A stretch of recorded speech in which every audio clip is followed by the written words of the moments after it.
Joining me in studio, Rhode Island's new Republican Party Chairman, Joe Powers, his first visit to us. Welcome, Joe. Nice to have you. We'll have you back. And I want to get into your biography. I know you're from Cranston. We'll talk a little bit about that. But first, do you have a candidate for Congress in the 1st District? We are currently talking with a lot of folks. There's a lot of people who are interested in kind of milling about. Nobody ready to announce just yet, but we're working on it. You mean you have more than one person possibly interested in running? We'll go 1 plus, yeah. and we'll see where that goes. We're still kind of filtering through, see who's available. Are they Rhode Islanders, or you have to go out of state and give them a story? They're all Rhode Islanders. Okay. All Rhode Islanders. Is this serious, or are they, just toying? I'll take your phone call. Well, no, of course it's serious. That's why we're actually doing our due diligence and actually talking to everyone to find out, we want to make sure we have the right quality person to actually do it. We wouldn't step into it if it wasn't serious. Yeah. Well, that race represents your dilemma. There are 14, 15 Democrats running. They're going to fight over each other. Yeah. We don't have a studio big enough to do debates. We have to split them up. And you can't get one to seriously commit. Why is that? What's the matter with the 1st District of Republicans? What is it? It's been under rule for Democrats for a very long period of time. I mean, everyone understands, how this was actually designed and where it was going. In Rhode Island in and of itself has been under Democrat rule for a very long period of time as well, basically a one-party system. It's going to take, there's no doubt there's going to be an uphill battle. That's why we're going to make sure that we bring in the absolute right person. And on the other side, if they got so many people available to them, is because they know what the opportunity is, and it's going to be interesting to kind of watch them. Well, you had a Republican in there years ago. Ron Makeley was the congressman. Occasionally, Rhode Islanders will put Republicans in.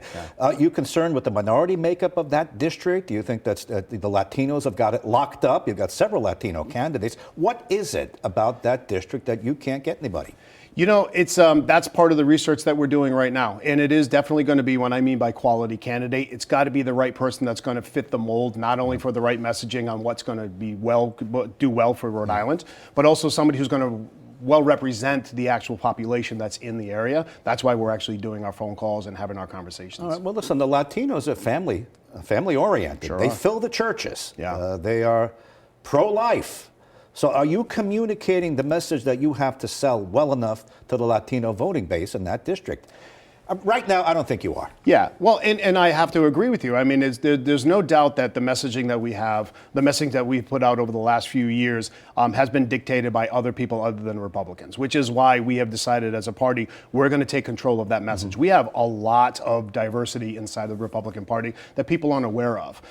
This is where we're going to start capitalizing on. We're going to start bringing more people in. We're going to actually start focusing more on people of different ethnicities and show exactly who we are, just so people know we're not just that, the party of the old white man sort of thing. It's going to be more of a diverse group of people. We're going to start showing and showcasing all the parts that we have available to us. Well, you have to learn to play the game better than the Democrats. They're very good at early voting, and they're very good at mail-in ballots.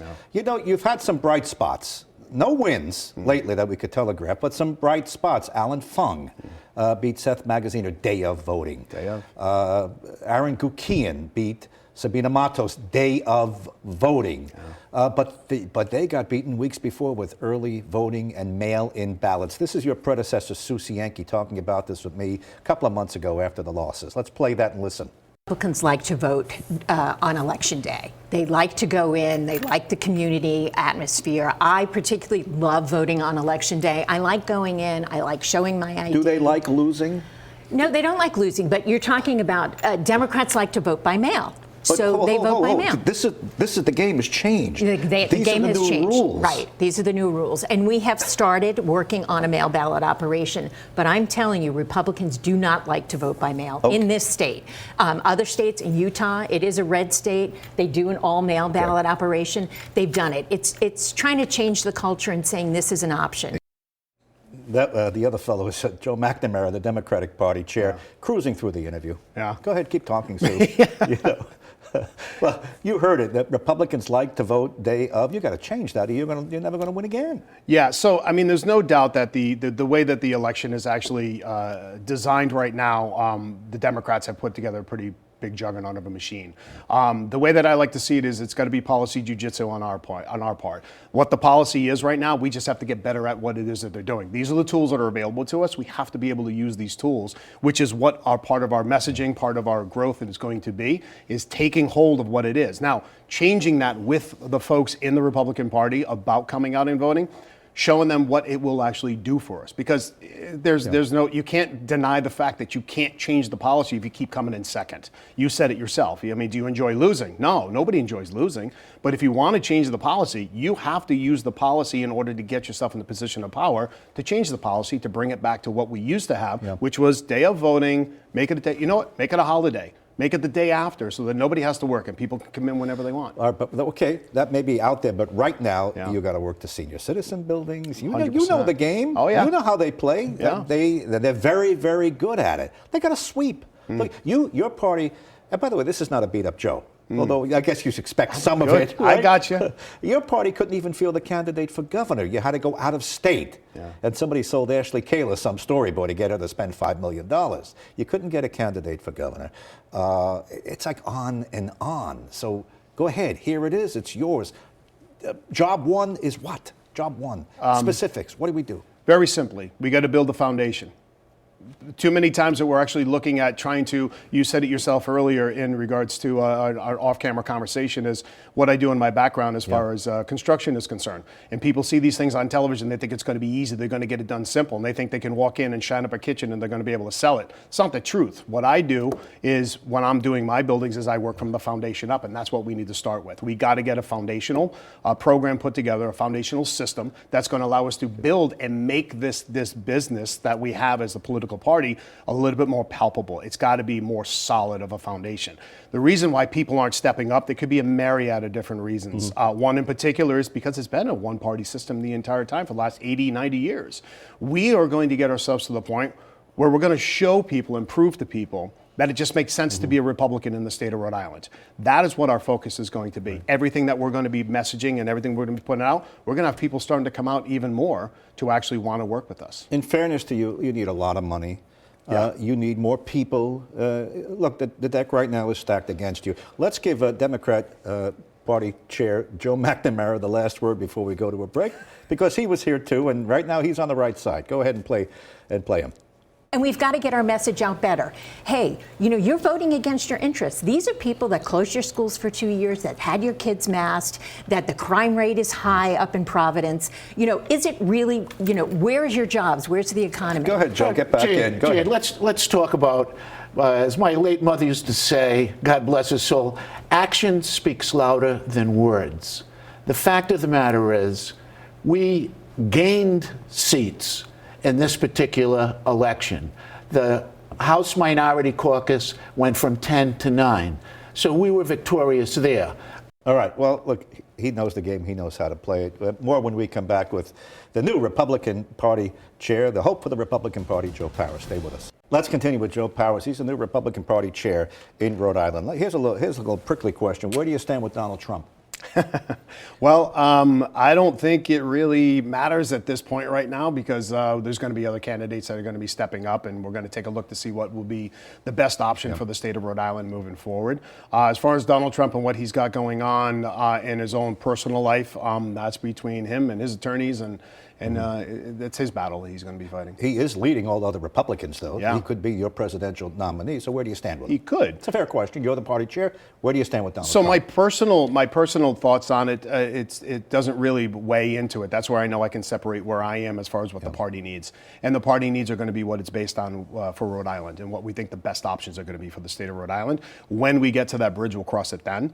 And I think that's going to be, obviously, it's going to be part of a very deep conversation. We have other things that we're working on now, CD1 in particular, and then, you know, getting everything ready to go for 2024 in the state GA. Okay, speaking of CD1, you know, in parts of Rhode Island, there are Democrats who think like Republicans. Yeah. You even had some Democrat mayors who came out and said, I'm going to vote for Donald Trump. And in parts of Johnston and North Providence, not necessarily CD1, but there are pockets of people who like Republicans, but they still have a D next to their name. What do you think about? What do you think of that?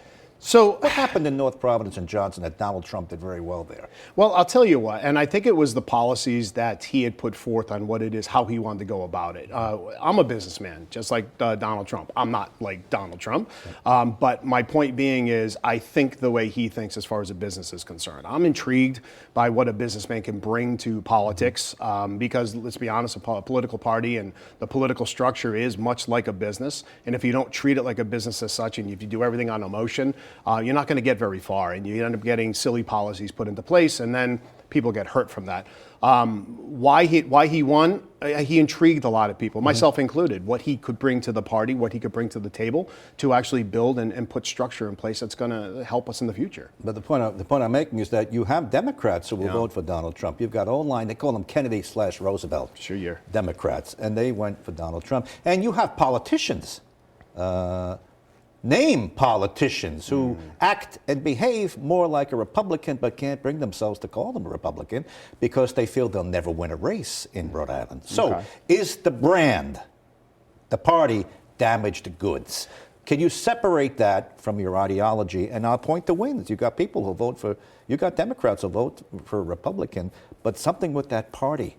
Yeah. You can't get them to sign up. So I think, I mean, you said it best as far as them behaving like a Republican, but utilizing the Democrat platform to actually run for the state of Rhode Island. That comes back to the message that we've been putting out and what people are hearing about what Republicans are.